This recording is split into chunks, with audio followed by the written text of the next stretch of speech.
இன்றைக்கி மீன் சந்தையிலேருந்து என்னென்ன மீன் வாங்கினேன்னு பார்க்கலாம் வாங்க. அயலை மீனும் வாழை மீனும் தான் வாங்கினோம். அயலை மீன் 8 மீன் இருந்து 100 ரூபாய்க்கு. ஃபியானா அயலை மீன் கண்ட உடனே அம்மா கையில் தாங்காம்மா அப்படின்னு சொல்லிட்டு கேட்டுகிட்டே இருந்தா.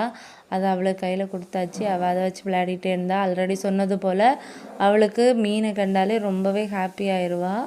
அவள் அதை வச்சு விளையாடிட்டே இருந்தா.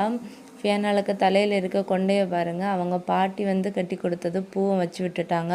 பார்க்குறதுக்கு ரொம்பவே க்யூட்டாக இருக்குல்ல. அதுக்கப்புறம் வாழை மீன் தான்.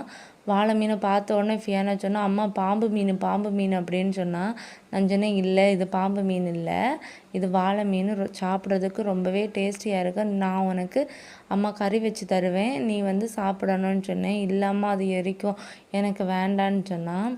சரி உனக்கு பொறிச்சு தரலான்னு சொல்லிட்டு நான் சொன்னேன். வீடியோ பார்க்குறவங்க வீடியோ மட்டும் பார்க்காம கமெண்ட்டும் சேர்த்து பண்ணிட்டு போங்க. அப்போ தான் எனக்கு கொஞ்சம் இன்ட்ரெஸ்டிங்காக இருக்கும் என்னோடய வீடியோ பற்றி நீங்கள் என்ன நினைக்கிறீங்கன்னு. ஃபியானா கையில் இருக்க மீனை தரவே இல்லை, அதை அவளே வச்சுருந்தா. இனி ஃபியானாளுக்கு பொறிச்சு கொடுக்கணும், எங்களுக்கு கறி வைக்கணும். வீடியோ பிடிச்சிருந்தா லைக் அண்ட் சப்ஸ்கிரைப் பண்ணுங்கள். பாய்.